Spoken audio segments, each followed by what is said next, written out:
ground every heavy burden. Now I can soar up above the clouds. Fling to the ground every heavy burden. Now I can soar up above the clouds. Lightly I fly when I live in laughter. Lightly I fly when my heart sings.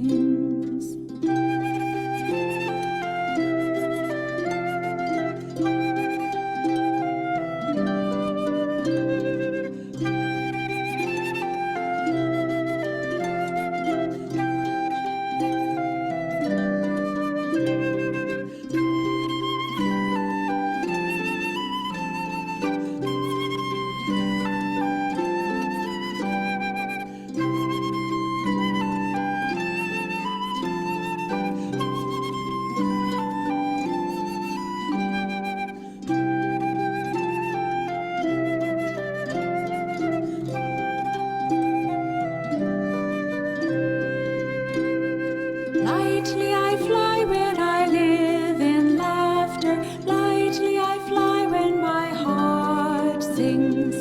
Lightly I fly when I live in laughter. Lightly I fly when my heart sings. Fling to the ground every heavy burden. Now I can soar up above the clouds. Fling to the ground every heavy burden. Now I can soar up above the clouds. Lightly I fly when I live in laughter. Lightly I fly when my heart sings.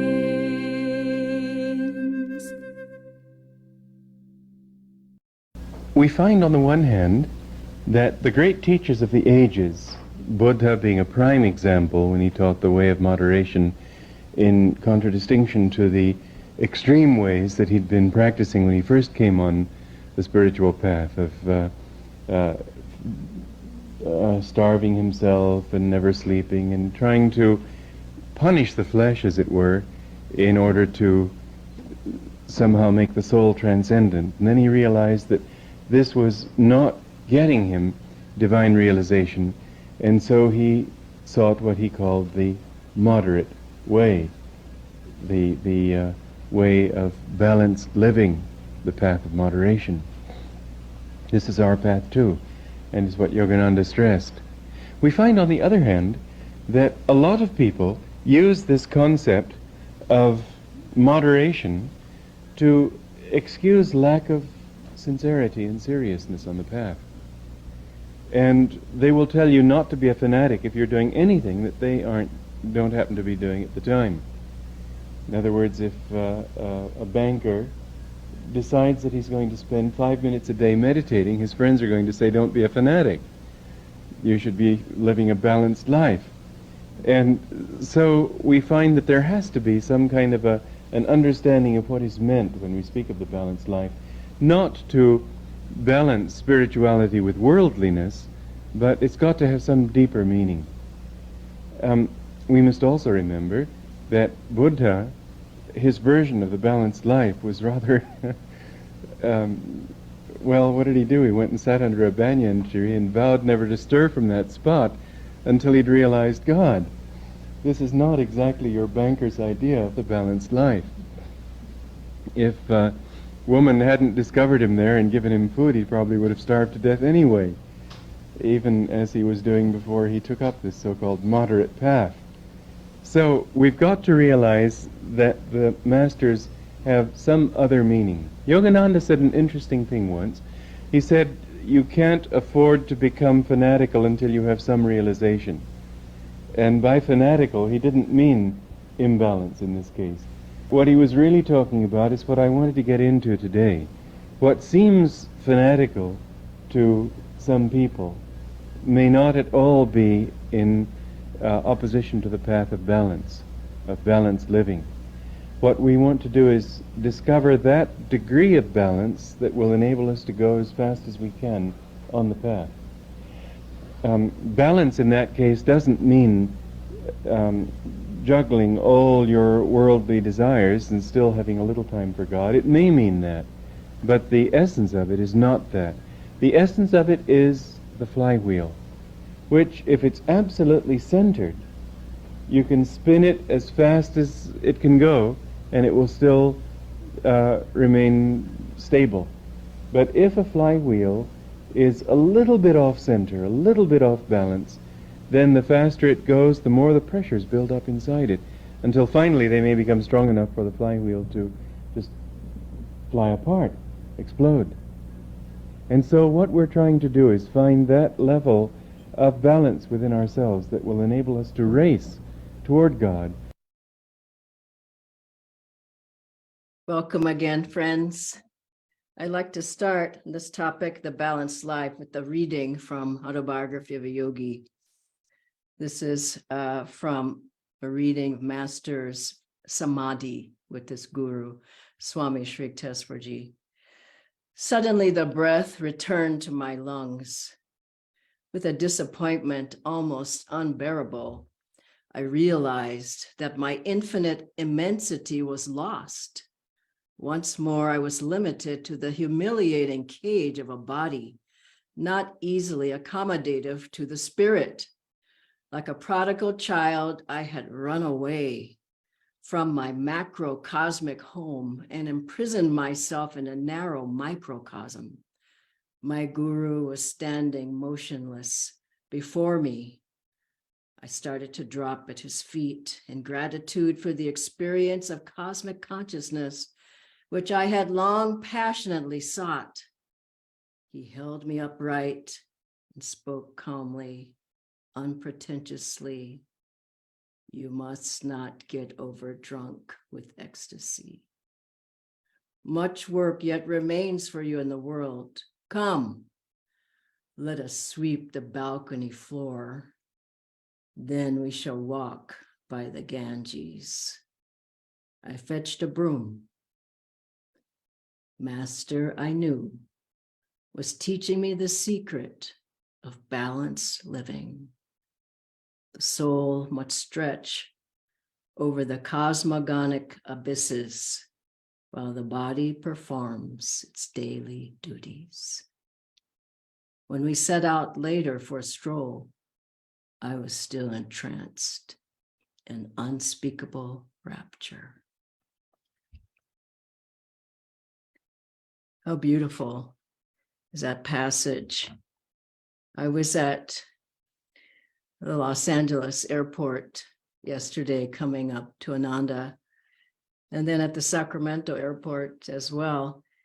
And I just was observing how people were just rushing around, and it was robotic, and no one was really smiling, and there were so many hassles. And what I noticed most of all was no one was centered.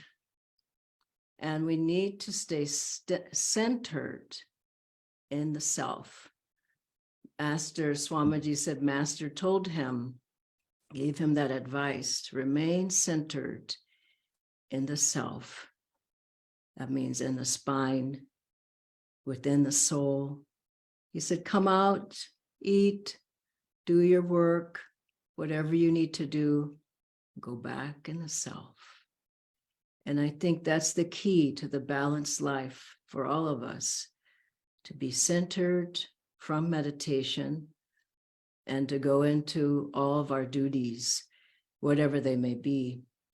We have family life, we have our jobs, we have our sadhana, we have social engagements, we have so many things that we need to do and want to do, but how are we going to do them? I remember someone told me once, well, you're so happy because all you do all day is sit around and chant Om. I said, you have no idea what my life is like. And even just coming here, I'm at Ananda village in California, just when I only got here less than a week ago, and I flew into San Francisco airport. I went down to Ananda, Palo Alto, a little ways away. I stayed there. I did a satsang the next morning. Then I went up to Ananda in Berkeley, my friend's home. I stayed overnight there. Then I flew out of the Oakland airport and I went down to Los Angeles. I spent the weekend there. I gave several programs. Then I got back on the plane. I flew up to Sacramento and my friend picked me up. I stayed overnight at her house. And then I got up to Ananda Village about 12 o'clock today. And now here's the program.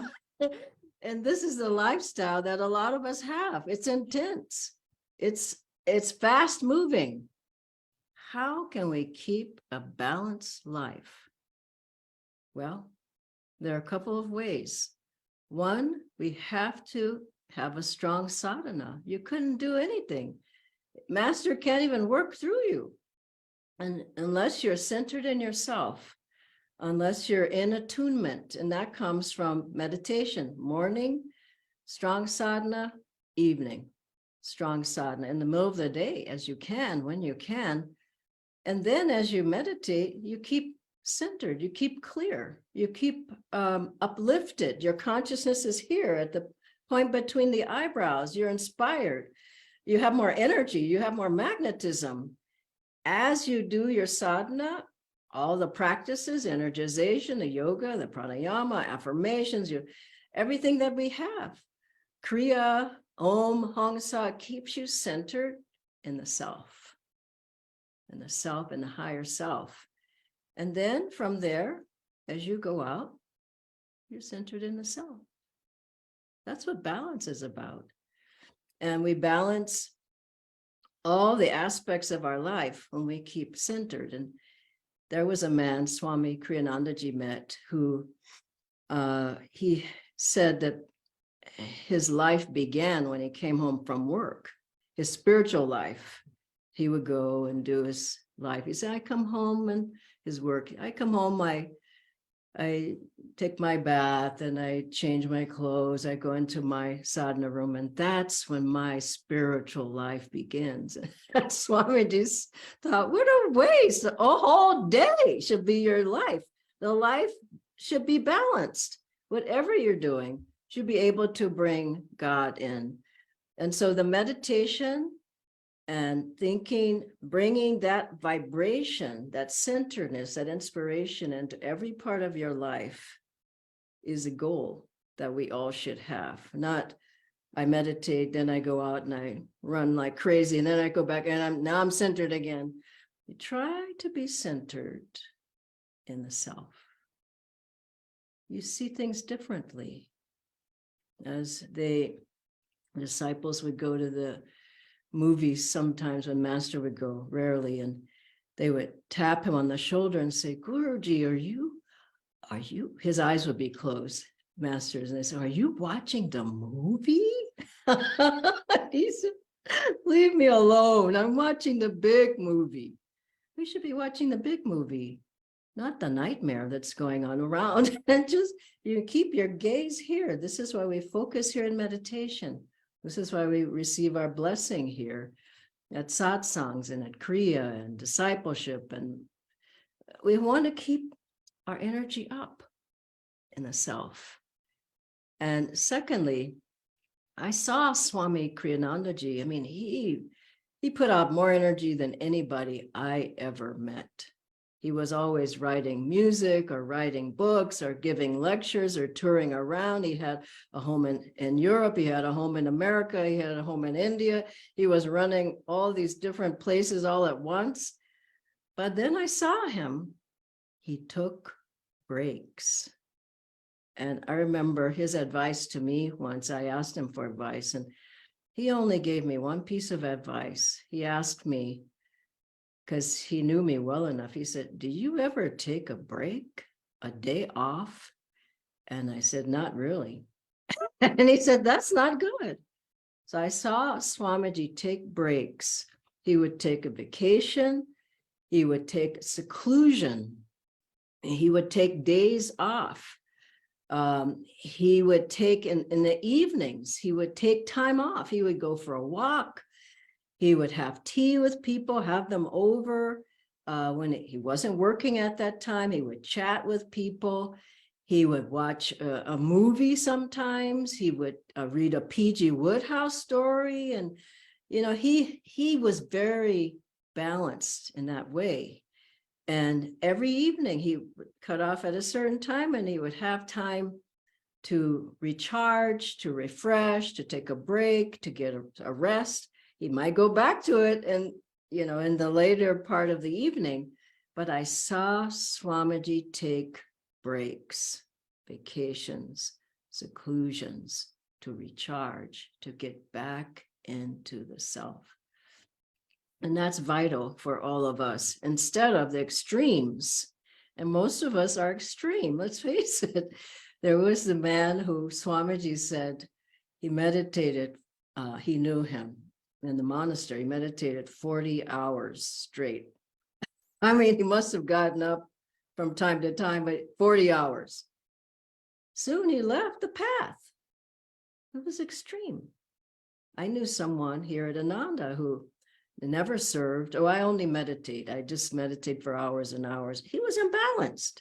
Imbalances come, your health gets poor, you're not as mentally sharp, you don't have as much inspiration or energy or magnetism if you don't balance out your life. And I can say it because I've tried it. I tried just running hard for a long time, and it's not good for you. And so, and Master told Swamiji that he needed balance, and he was so intellectual.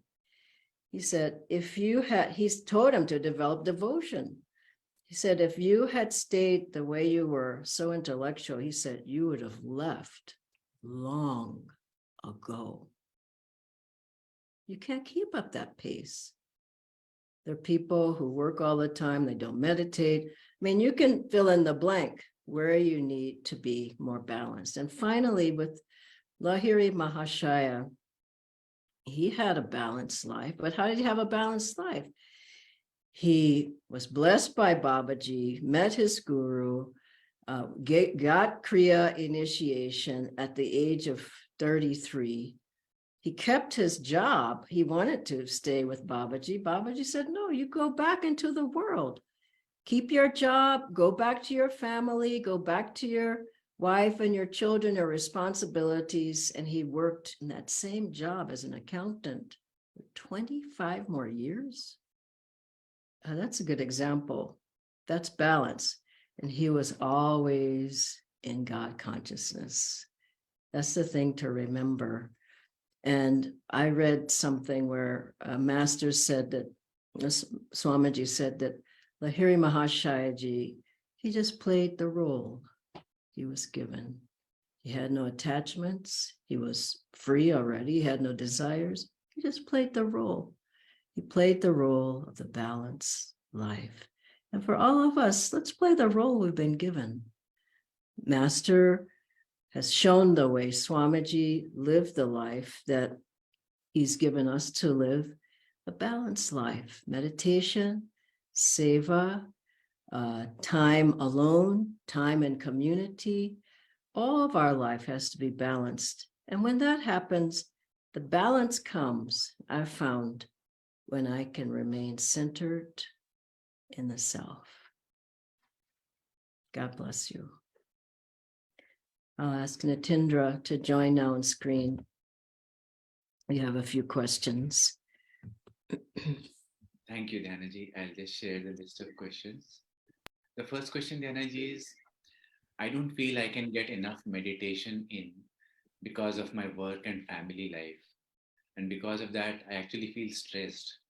So what should I do about this?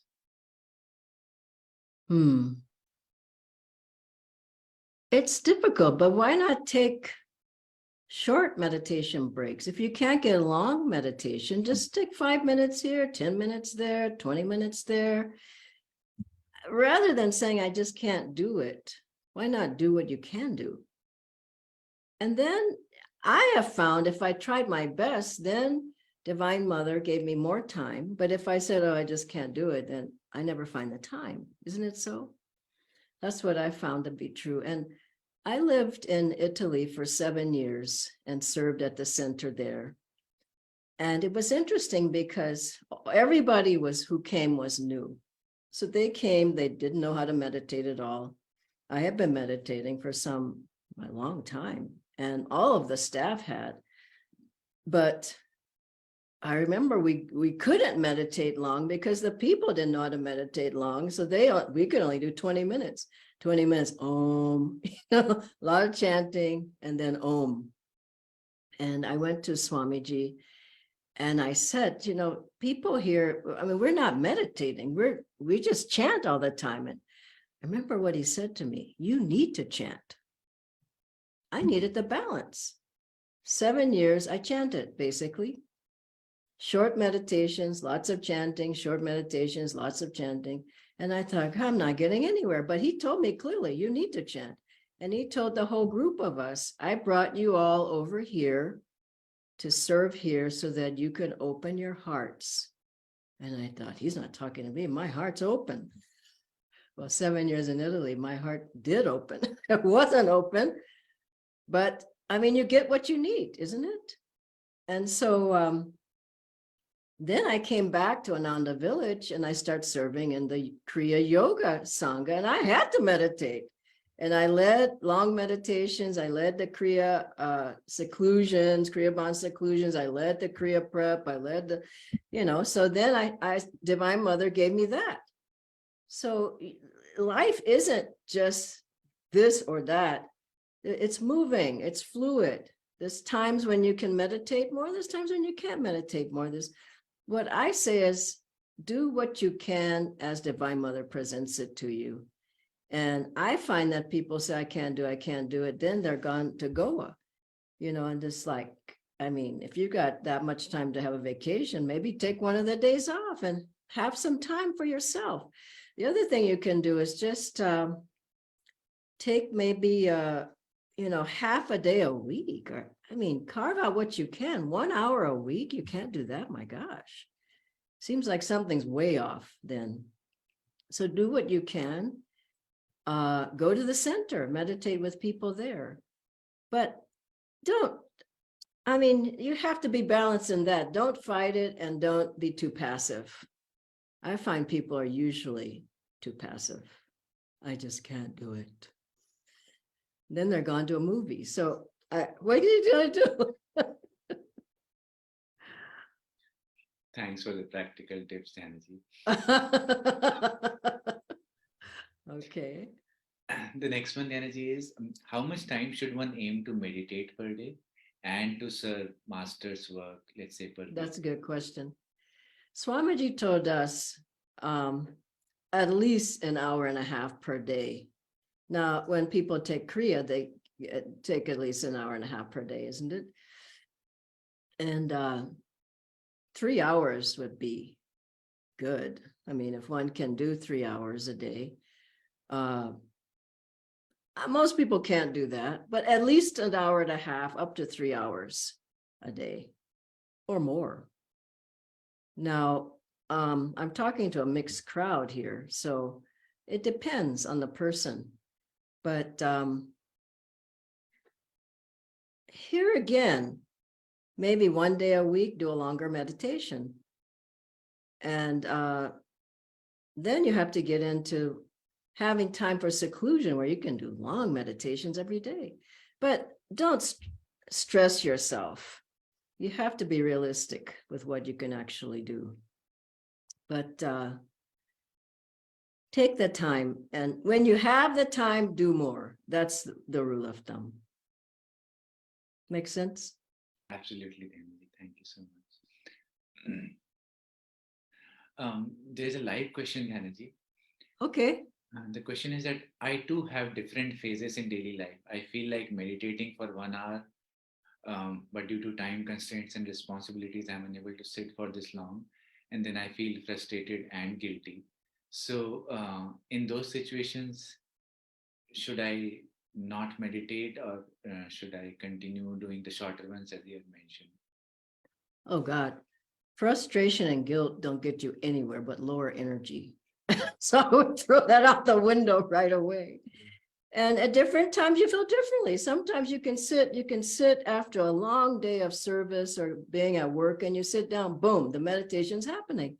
Other times you can do all the preparation, you've done yoga postures, you're energized, twice that day and you sit there and you fall asleep. So what are you going to do? You just have to try.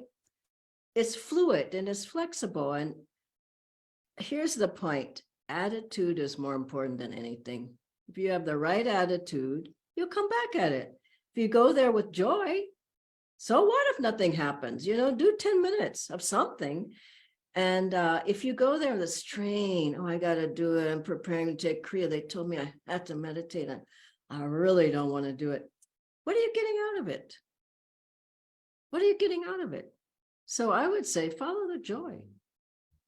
And you should feel more joy as you meditate more and you serve and you have a balanced life. And, you see people who maybe they went on a special fast or something, not master's diet. I'm not talking about that, but you see them and they just look so unhappy.